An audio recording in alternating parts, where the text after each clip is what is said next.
My name's Ellen Dumanil. I'm the Executive Director of IIBA, and welcome to all of you. There are about 200 in the audience, and I encourage you to use the chat and to put your questions in the Q&A, and we'll have Q&A from all of you towards the end of the hour. It is my distinct honor to welcome Javier Zamora, the author of Solito. And Javier, on behalf of IIBA and the board and staff and all that have had the pleasure of reading your book, thank you so much. It means a lot to us for you to be joining us this evening. Thank you all for having me. Quite the honor. Yeah, it's really a privilege. I first heard you on NPR. I was driving to work. I was just parking my car. You read a little excerpt, and I thought, you know, if everyone could read this book, it could change the narrative, I thought, around immigrants and immigration. So thank you so much for sharing your story. It's without question, as I said right before when we met, it may be one of the most beautiful books I've ever read. And I'm so grateful to you for joining us this evening.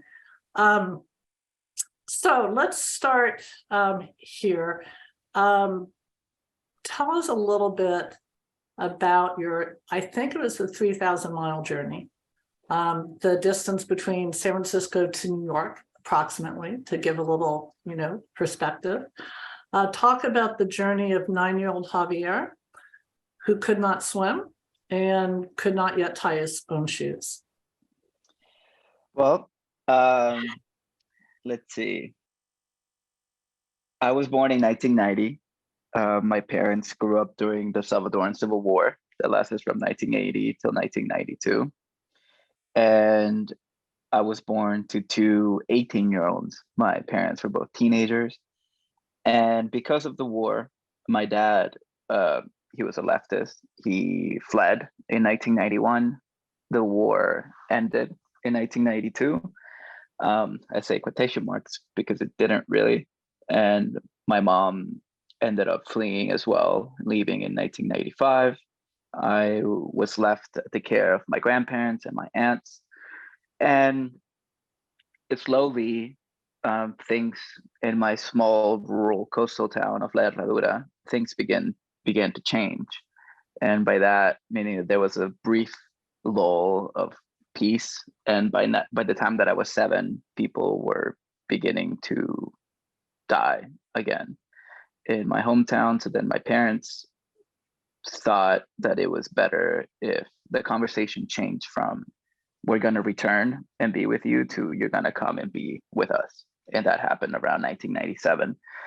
And so from that moment on, my parents hired the same person that brought my mom over, Coyote. And with my mom, he was with her every step of the way.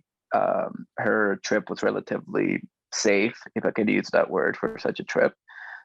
She got here in 14 days, and they were expecting the same service, the same treatment with me. And of course, that didn't happen. By the time that I was 9, one April, I set out with my grandpa to Guatemala to become part of this group of 6 other strangers and the Coyote. And what was supposed to take 2 weeks ends up taking 9 weeks. The Coyote leaves the group in a small coastal town in Guatemala called Ocos. And from then on, we don't see him ever again. And from then on, I'm just at the care of strangers because by then my grandpa has left. And multiple boat rides, bus rides, weeks, months, and eventually we make it to the US-Mexico border. And we try to cross the border 3 times until we finally do. And the group shrinks. It's a group of 8, then becomes the group of 6 that I call the 6, and then the 6 become the 4. And it is the 4 who, there was this 19-year-old man named Chino, a 29-year-old mom named Patricia with her 12-year-old daughter, Carla, and myself. And so that's the 4. And these are the primary strangers that over the course of the 9 weeks, they changed from strangers to family members. They're like my pseudo family, and I wouldn't be alive today without them.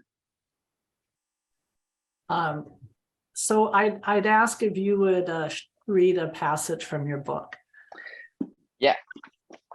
And so this passage, after, I want to say this is like week 3, we took a 20-hour boat ride from this coastal town named Locos into somewhere in either Chiapas or Oaxaca. I'm still unsure, but I call it Oaxaca.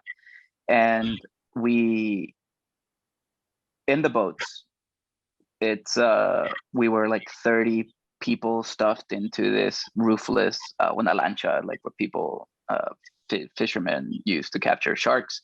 And there were 3 of those. So there was about 90 people. Once we're on land, we go to this warehouse, and then we meet another coyote, and the group of 90 becomes smaller groups of like 5, 10 people. And then the plan was that we were going to be on this bus ride from somewhere in Oaxaca to Mexico City. And in the southern states, immigration, Mexican federales, the Mexican police, they're always looking for Central Americans to bribe, to steal, to deport back. And that certainly happened to us. So we get dragged out of the bus, and then the bus leaves. The Mexican cops steal from us. And right now we are on the dirt road looking for a ride. And that's where we are. And again, the 6, I already described before. And there's also this older 32-year-old man named Chele, and a 29-year-old man named Marcelo, who was from my hometown, and the coyote. So now there's 8 of us on a small dirt road in Oaxaca. The plan is to make a car stop to give us a ride. It has to work. Coyote says the boots took most of our money, that he had to give it to them, that it's the reason we can't pay for another bus. We must save. Coyote says Mr. Dólares messed up, that he royally fucked up, that the boots just want to scare people and don't really want to deport us. Too much paperwork. It's why you hide your money where no one will look. All they want is a little bite. Even I remember Don Dago telling us not to keep our money in our shoes, in our pockets, in our socks, or to double sock it and hide the money between the socks. Cipotillo, don't worry, Chele says to me as we're walking. He's sweating, breathing heavily. Cipotillo is what he's decided to call me. No one has ever called me that. We're from the only country in the world named after God. Think about it. I didn't know Chele was religious. Cabal, it's a good sign. Chino backs him up. So that means he will help us get to Los Estamos Unidos. Chele screams the last part. There aren't any cars, no people except us. No one tells them anything. Los Estamos Unidos. I like that. It's where we're going, together, to be with our families. I last spoke to my parents in Tecún when Grandpa called them. None of us have called north. When Grandpa left, that's the last day I talked to anyone. Abuelita, Mali, Lupe, Mom, Dad. I miss all of them. To los Estamos Unidos. I want to scream it like Chele did, but I just follow everyone. We walk until our legs say no more, and Coyote says, rest, someone will stop. We've been through enough for one day, Patricia adds. So we hide in the bushes next to the road as our Capitan Coyote holds his thumb out.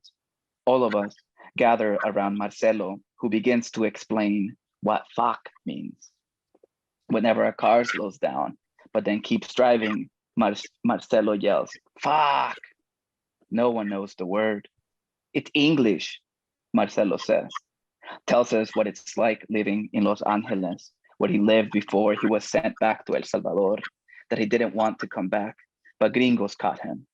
I don't know what that means, but no one asks. Grandpa was right. people in town say Marcelo didn't come back because he wanted to. But up there, I learned some English. Everyone's eyes are glued to him speaking. Then he says, La USA is the best country, better than any we've been in. He leans closer to me. The best country, Chepito. It's my chance. So I ask him if what I've heard is true. Is there pizza during lunch at school? Do kids eat hamburgers all the time? Are the streets clean and with McDonald's everywhere? Is the beach blue and wide like in Baywatch? He says, yes, yes, yes, and yes. Everyone smiles. Okay, but tell us what fuck means, Patricia says. It's a bad word. Say it, Patricia pushes him. The kids.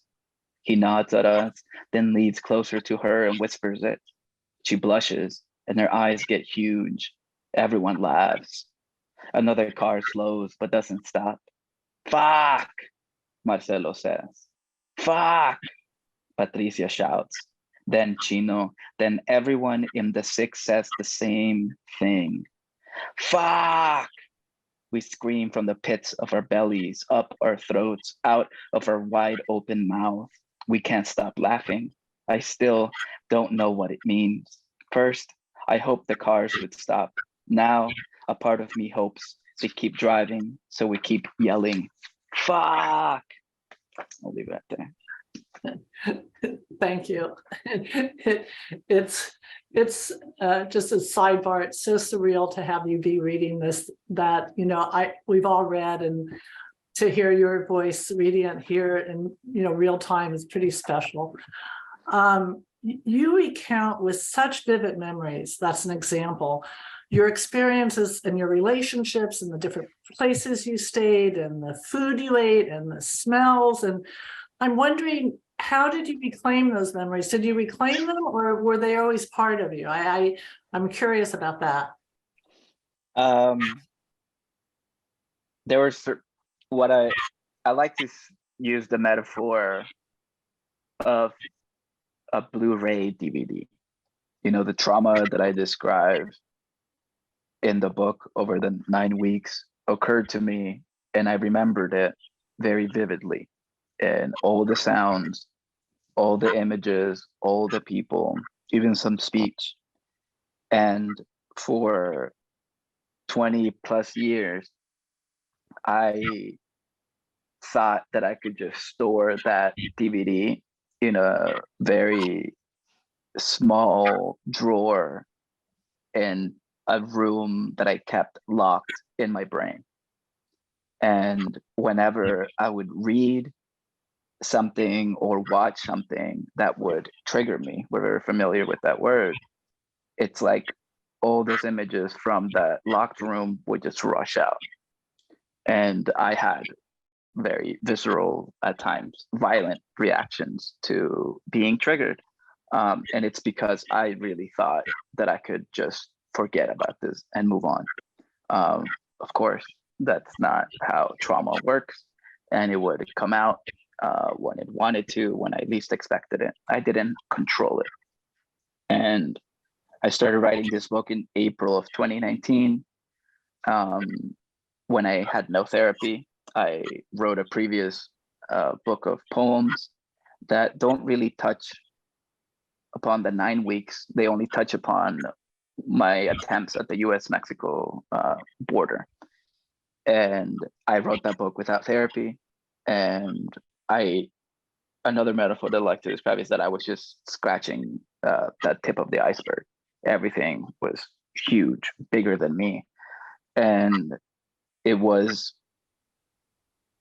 one November when I meet my current therapist that I've been with, and I will be with for as long as I can, that she suggested that I talk to this kid, this 9-year-old, because this 9-year-old was going to be with me for the rest of my life.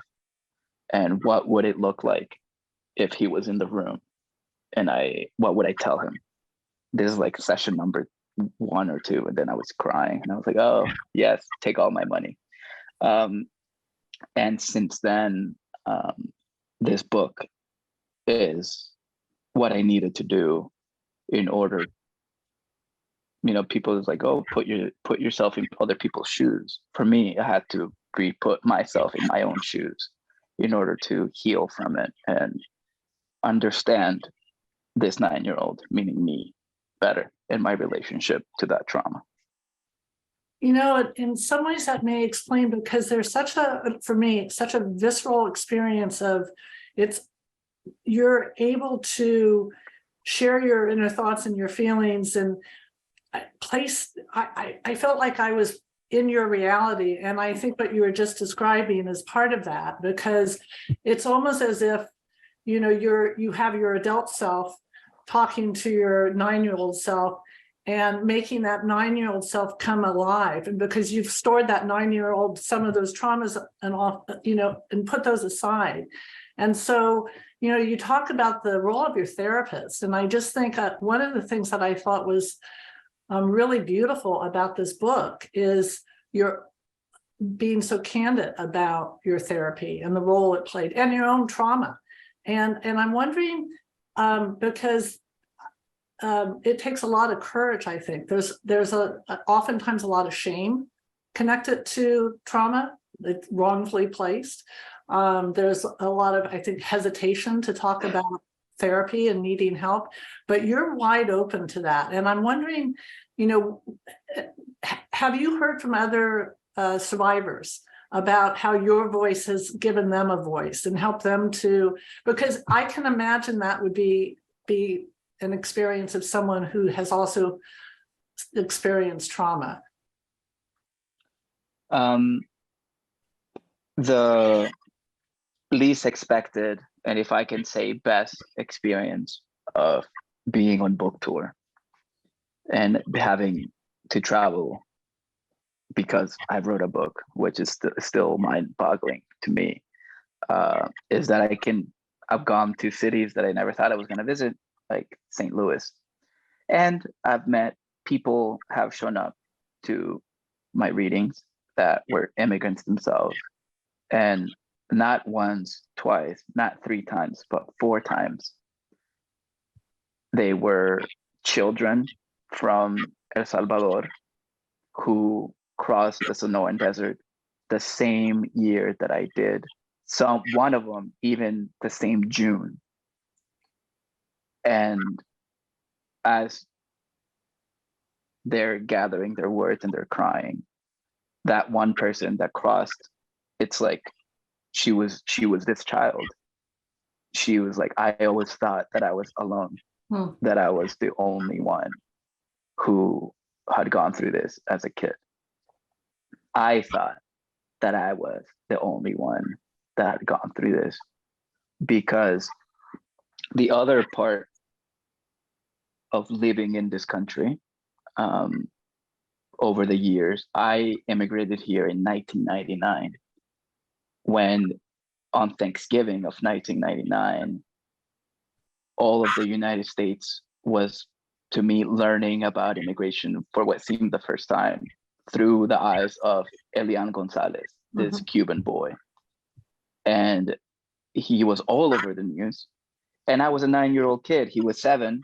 He was from Cuba. I was from El Salvador. That's one major aspect. Then 9/11 happens. And in 9/11, like my dad was blacklisted from like the planes because his name matched somebody who got people papers to go on the flights, which is like an unheard story of the whole 9/11 thing. And so we were undocumented at the time. And right after 9/11, my parents had their Nakara meeting a month after 9/11. And my dad was of this generation of, oh, I've been in this country, the green card is gonna arrive at our mailbox, which is something that he liked to say. And of course, we show up to this meeting, we get denied, and we're facing deportation proceedings. And thank God that the person said, I highly suggest that you leave this and go get a lawyer immediately. And I just remember running through the financial district of San Francisco looking for a lawyer because we are facing deportation proceedings. And those two early events, when I'm still 11, really shaped that I needed to not tell anybody my story, and that we were undocumented and that our life was different in this country.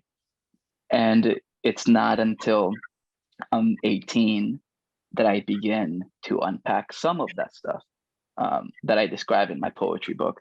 But it's not really until I'm 29, after I get a green card, finally, that, and I also have a stable job and I'm beginning to have a therapist, a lot of privileges, that I begin to unpack this feeling of being the only one, not telling anybody, and that nobody has experienced what I have, which I think is all unpacked into this multiple individuals who have told me that this is also their story. Yeah, I mean, it's in reading your book, it's not hard to imagine that just what you described, that others that have been similarly situated thought they were alone, and that your book has shed a light on the fact that they're not alone. So I don't know if that was an intent of the book, but I can understand that being a byproduct of the book for certain. Would you be willing to read another passage? I wasn't ready to, so Okay, well then more questions. I'm sure. I'm okay. I'm happy to do that. I didn't know. I just wanted to hear you talk, actually. So you said previously, as a Salvadoran, it feels like you had to assimilate twice. And could you share more about that and the experiences that led you to believe that? I'll answer this way. There are a lot of things in the book. There's another way to read my book, and another way would be how we as Latino men learn patriarchy, racism, like all these practices. Like if you look at the adults, even my grandpa, using the term Indio, that's a bad, that you shouldn't say that ever and use it as like in a negative way. In our Latino culture, we still have a lot of unpacking to do.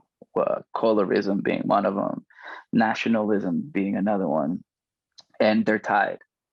My experience of coming over Mexico was that Mexicans were, for lack of a better term, racist towards Central Americans, and they continue to be so to this day.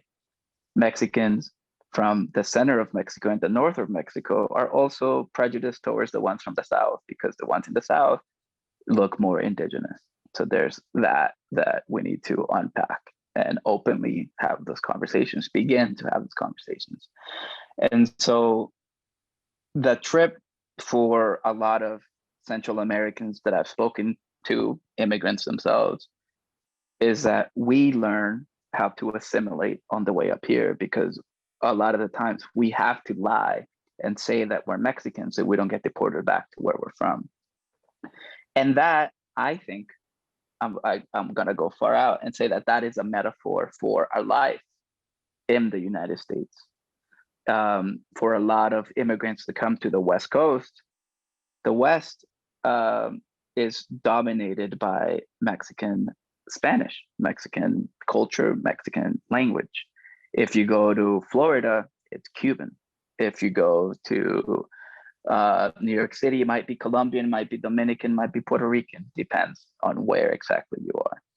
And so that's what I mean, that you as an immigrant have to assimilate not only to American culture, but the dominant Spanish speaking culture that is wherever you migrated to. And for a lot of my time in the public school systems of Marin County, it was also tough being Central American. And that is not an uncommon thing for other non-Mexicans in the hegemon. and that is also something that we have to talk about as well. Thank you. I given my abundance of privilege, I haven't thought of that, but thank you. Your writing reflects deep empathy. I mean, just incredible empathy and an ability to forgive. And, I'm thinking about when you talk about when you were on your trip and your parents were out of touch with you for 7 weeks or however long that was, where there was no, and you talk about what it must have been like for them. And your father, I think, left when you were 2, your mother when 1. Oh, wow. Okay. And your mother when you were 5. And nowhere in the book do I hear you express anything other than kindness and empathy and consideration. So I'm just wondering if you could talk a little bit about that. I can answer that through a psychology term. Reading The Body Keeps the Score, which is a great book that I needed to read. I really understood a lot of what shaped me as a little kid. Perhaps from the outside perspective, you may think that the biggest trauma that I experienced was these 9 weeks. But in reality, there was an earlier trauma, and that trauma was not growing up with a dad and having my mom leave. A departure really affected me, to the point that, I was a very intelligent kid, and this is where The Body Keeps the Score comes in, is that I was weird because I refused to be potty trained, which is not that uncommon for children who have been left by their parents. Those children always have some weird quirks around the bathroom. I was certainly one of them. I also, she left around the point that she was teaching me how to tie my shoes. I refused to learn how to tie my shoes. And children do this because they want their mom. They are affected by that departure. And internally speaking, I wanted my mom to teach me, not anybody else. I needed my mom there. And that was the biggest hurt. So as a child who is left by their parents for XYZ reasons, but especially because of immigration, all I wanted to do was be with her. And I think that's what a lot of these children, fast forward to now, all these children that are left behind, all they want is their mom or their dad. And so as a kid, I just remembered being thrown into these 9 weeks with strangers. And over the 4 years that my mom left, and this is just me as an adult seeing how I was as a kid, I learned to please those around me because I had a deep fear that they were also gonna walk out on me and leave me. And so I behaved. My personality completely changed. I would volunteer to like every talent show or like everything at school, and then my mom leaves and I'm this quiet kid. And that's how I was during the 4 years that she wasn't there. And that was almost like a preparation to how to convince these strangers, these adults, to take care of me. And I think this is what my therapist says, that children know when to behave when it's a life and death situation.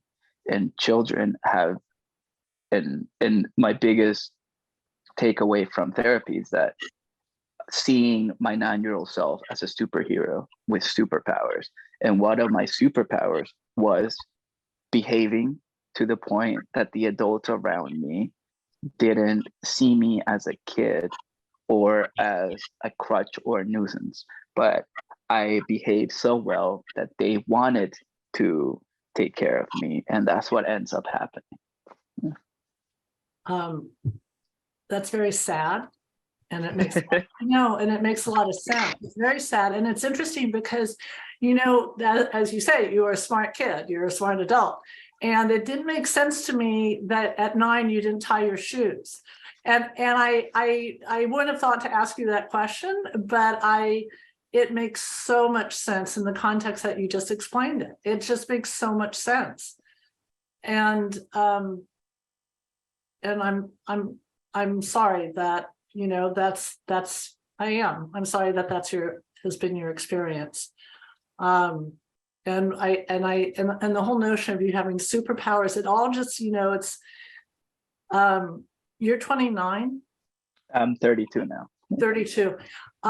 You've put a lot together in a fairly short amount of time. I mean, it takes people a lifetime to put those pieces together. So that's a lot. That's a lot. He's a good therapist and a good wife. Yeah. Really You're a good partner. You've been very blessed in many ways, ironically, given all the trauma that you've experienced. And when you talk about your wife and the Reiki and all, I mean, it's just and you found those people. You've created your reality. So it's you're still showing those superpowers. I wanted to talk to you a little bit about how in your writing you convey the deep humanity of the people that were around you, and Patricia and Carla and Chino among them. I felt as if I knew them personally. It's this thing that the way that you write, I felt like when you went to bed at night with Patricia and Carla, like I was right there with you. So can you share what those relationships meant to you with Patricia and Carla and Chino? My cat wants to make an appearance. Yes.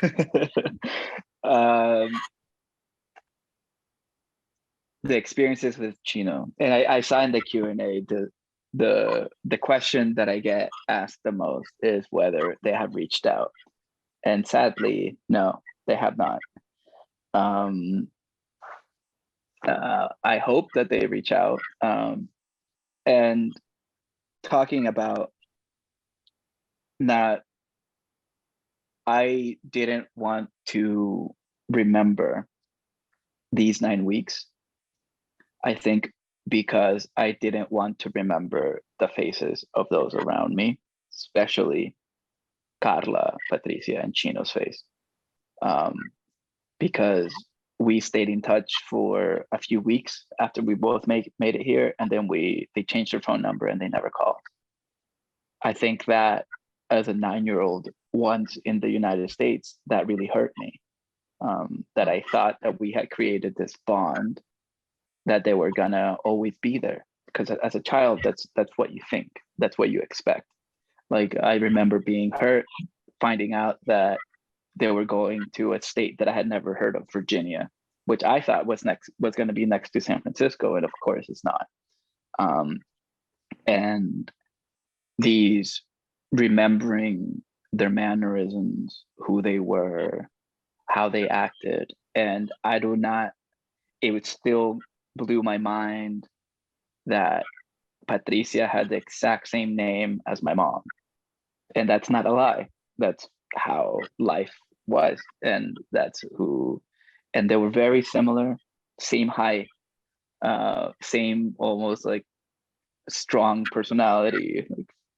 And just remembering and being with them over the 2.5 years that it took me to write this book is something that I needed. And in a way, this book is me saying thank you, which I don't remember doing as a 9-year-old. And I hope that they know that this book exists. I don't expect them to read it, but that it is dedicated to them, and that kid is okay. That kid that they helped, that kid has never forgotten about them every single day of his life. As you're talking, it's almost as if that at that point was another form of abandonment, Yeah. that was your family. I hadn't thought about that, but that was your family. And then they, you're reunited with one family and you lose another. I hadn't thought about that. Can we talk a little bit about your grandfather? I never met my grandfather, but a word that one person used about him was irascible. And when I was reading about your grandfather, can you talk a little bit about how your relationship changed with him as he accompanied you at the beginning of your trip?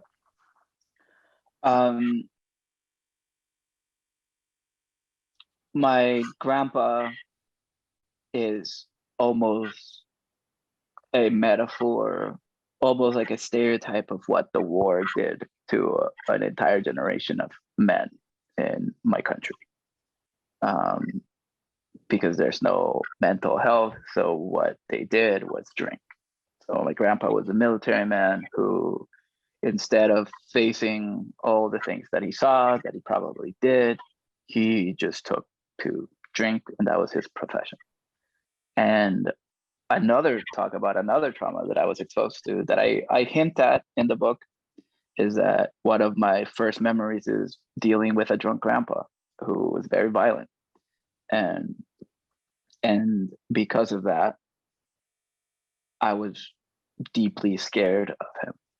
And when my mom leaves, when I'm 5, she made sure that she did this, like she made him promise that he wasn't gonna ever drink again.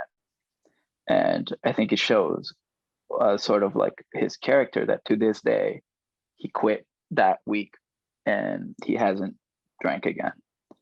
And he's a complicated man. He's a great for literature, I guess, because he's like very, very complicated. And at the heart, he's a sweetheart. He's this. I meet him now, and his problem is patriarchy. He loves me because I'm the grandson. He's still not that kind to his other grandchildren who are not men. And so that's another unspoken thing. But in his own problematic way, he was there for me, and he continues to be there for me. He loves me in his own way. And in his own way, I remember him trying to teach me and opening up during those 2 weeks that we spent in Guatemala, which were the only 2 weeks where I changed from being scared of my grandpa to like, oh my God, my grandpa is actually not that bad. He's actually kind of cool, and he's teaching me a lot of stuff. Like I still do the thing of like, to tell time how much sunlight is left, you just do this to the horizon, and that's an hour, that's 45 minutes, and that's him. And yeah, like most human beings, we have our problems, and we're very complex and complicated individuals, and my grandpa is certainly one of those. I actually tried to do that same thing. I couldn't figure it out. I tried. I have to ask you this one question. It seemed like your grandfather, for all of that, was insightful in many ways, but he put Marcelo as the person to look after you. And in your book, it seemed to me that I know he was from your same part of in the same village, but what was that about? It tells you a lot about a patriarchal guy. He's gonna, in my grandpa's mind and world, you would want the strongest man, scary, because Marcelo was buff, and he was scary. He had tattoos, and my grandpa, thinking, because people were scared of my grandpa in our town, thinking that he could use that to convince a human, Marcelo, and by giving him money, he thought that could fix everything, and that Marcelo was going to be the trusted guy. Of course, that's not how life is. That's not how life works. And so Marcelo just doesn't give me any of the money. He's like takes everything and like uses me to like buy him cigarettes, and it's like not there. Which, I also want to change. I think the term survivor is rarely tied to immigrant. for a lot of immigrants, we survive something. And when you're in survival mode, it doesn't make sense if you have to take care of a 9-year-old kid who's by themselves. You are worrying about yourself, and you should only worry about yourself. And I think that's where Marcelo was coming from, which is why he was like, I'm not responsible for this kid. Like, I'm responsible for myself. And, you know, those are two worldviews crashing. And I think describing that understanding of him goes back to your empathy and your ability to, you know, understand from someone else's point of view.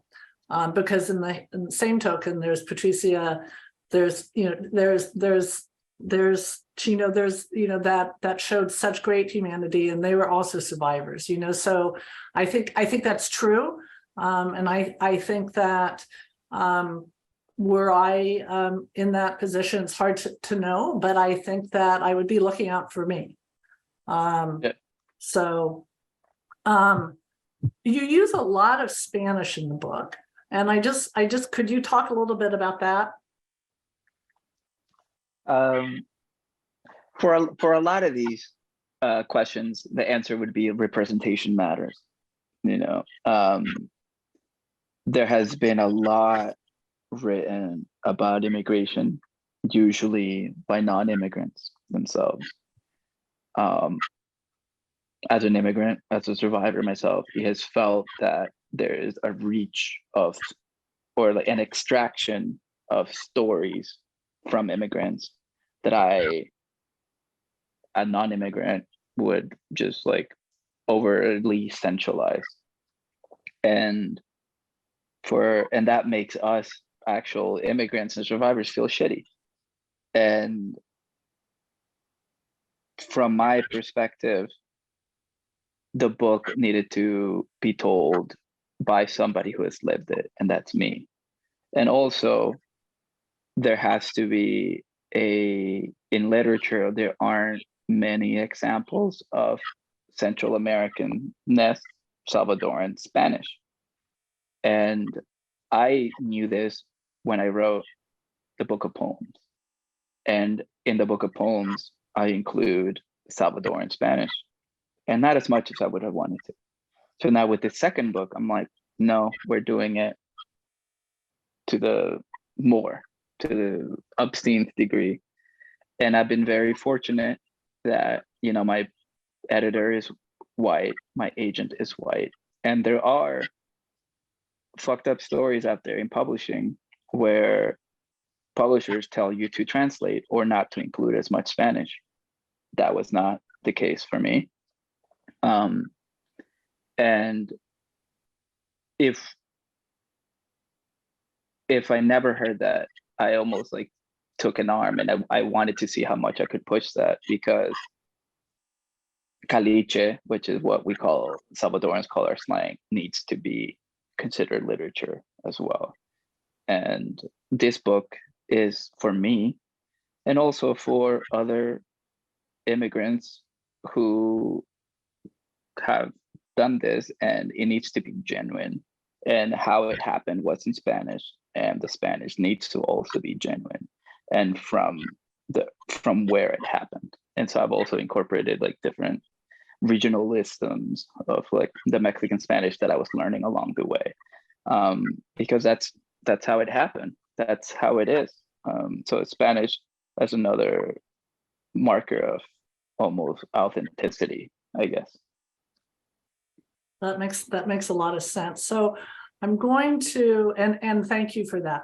And yeah, I'm going to ask some questions from the audience. Can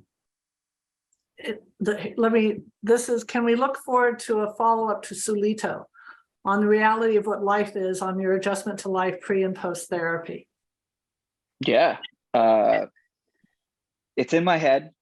I haven't written it yet, but you know, for the book ends, and I think a lot of people would look at my CV and be like, oh, you are living the quote unquote American dream.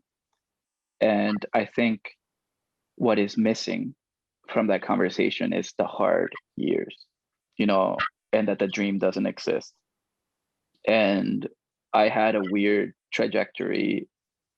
I went to a predominantly brown elementary school, predominantly brown middle school. But then for high school, because I was good at soccer, I got a full ride to a very white, privileged high school where I could probably say with a guarantee that I was the first undocumented person that they've ever had. And they did not know what to do with me. I lived in an apartment, all these other people lived in mansions, literal mansions. And so those years were very formative to me. So what the premise for like whatever I do next is, what does an undocumented kid who has lived through this trauma, how does he survive extreme wealth and whiteness and privilege? How do those two worlds collide? And that's the next book that I haven't written anything of, but it's all in here. We'll We see look. what happens. I know. I speak for all of us. We really look forward to it. Here's a question that a couple of people have asked, which is about the white pills that you were given when you were traveling through the desert. I've made up my own answer, but I'll be curious for the actual facts. I don't know. I have a friend who I think in the acknowledgements who is a writer, and he used to be a Border Patrol agent. Weird how life works that way. I can't see him as a Border Patrol agent. You can't put two and two together. But he told me that a lot of coyotes and smugglers use either caffeine pills or meth to give you strength. And so I was probably drugged, definitely was drugged as a kid. Which, yeah, that's a different conversation. Yeah. You gave your toys, these are again questions from the audience. You gave your toys to your friends before you left, which is another just beautiful scene. Did you ever have contact with them after that? For a little bit, we would write letters back and forth. But even as a kid, I remember like receiving these letters when I was like 10 or 11 and not wanting to write back because during my rejection phase, I guess I make it here as a 9-year-old. I try to assimilate so hard in order to not to almost like fool people that I was actually born in this country so they don't ask any questions about my legal status or my trauma. And so in those years, I wanted nothing to do with El Salvador. And so I never wrote back to a lot of these people because I wanted no strings, no attachments to that place.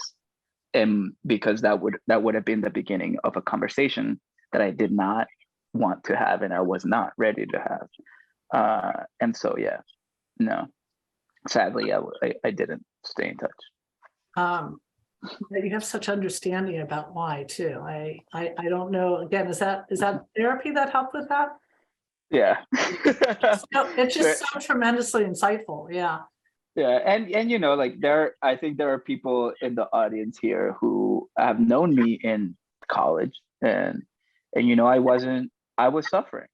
You know, these 9 weeks have taken their toll on my mental health, and it got to a very low point that I was like, well, fuck, I'm so unhappy. I'm either gonna continue this downward spiral and we'll see what happens, or I'm gonna try to fix it and finally like really try therapy. Because I have been such a problematic kid that in 7th grade, I was made to get a therapist because teachers didn't know what to do with me because academically speaking, I was amazing, but I never made honor roll because of my behavior problems.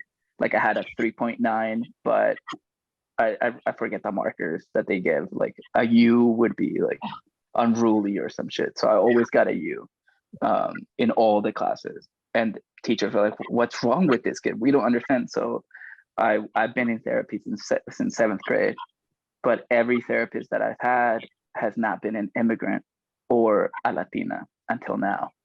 And I think that, talking about representation mattering, I think for myself, I needed another immigrant, a child immigrant from Latin America, to understand me and for me to open up to her the way that I have. Which makes total sense. Yeah. Someone asked your name of your poetry book. My poetry book? Yes. It's Unaccompanied. Unaccompanied. Came out in 2017. And this is a fairly broad question, and I'm not going to end on this one, but you have traveled so many roads by now. What, if any, insights could you offer at this point for us to think about for future American immigration policy? Just a small question. just wrap it up with something small here. I really do think that we need to talk about immigrants not only as refugees but as survivors of something. I think people in policy, judges, would have more empathy if we address that angle, that these people are fleeing and have survived something. Oftentimes it's violence, it's war, but also in the time that it takes them to get here, that's also traumatic, and that needs to be talked and understood as well. And also, a lot of them have gotten detained. Being in detention is also a cause for trauma as well. So I don't know. There's that. I sound like a broken record, but I think that immigrants should also just have free mental health.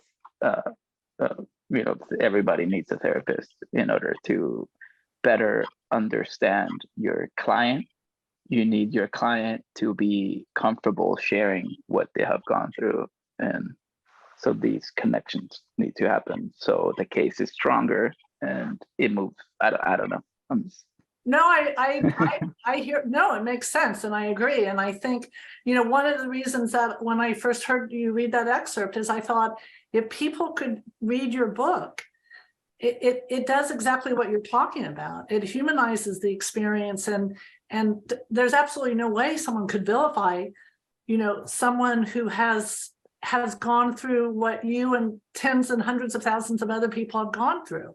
And there's something about your book that makes that real in a way that I think that people who are not really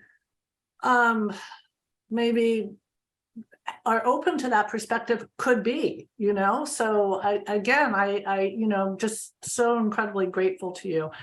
It's 6:58. I want to be really respectful of your time. And I also want to, because I would be remiss not to do this as the executive director of the Immigration Institute of the Bay Area. Could you say a little bit about the importance of having access to immigration legal services? So our services are for low-income individuals. They're free or low cost. And I'm just wondering what you would say about having access to high-quality immigration legal services. Sorry to do it, have to do it. It's like going back to that story that I shared. In at least, well, you are in the Bay Area. The immigrant community that I grew up with is a Bay Area immigrant community. There is a lot of mistrust of lawyers and of immigration. And because of that mistrust, good representation and to have a good rapport in that community is quintessential to helping these immigrants. And for my own perspective and my own life, my dad did not trust lawyers. And so he thought that he could represent himself. And of course, that blew in his face, all of our faces. And then we found another lawyer that wasn't that good, and it slowed down the process. And then we found a good one that, instead of deporting us eventually, it's the reason why we got TPS, which nobody had told us about, which is why we weren't deported. And eventually that opened a path for me. I think I have been the first case that TPS has been converted into an EB1,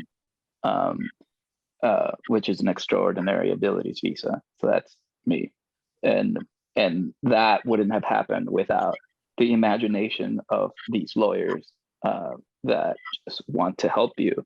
And so, yeah, it is extremely important to have available legal services. Thank you. So Javier, there's no question about your extraordinary ability. No, absolutely. And it's been such a pleasure. And I know I speak for everyone in the audience. Thank you so much for this gift of time. I know that, you've been incredibly busy and this is so generous of you. And to the audience, I would ask you to consider being generous with IIBA so we can help other people as well. And Javier, I thank you. I don't know what else. Thank you, and shout out to the Gamma brothers in the audience, Adel, I think, Vic and Christian. What's up? Go Bears, go Gamma.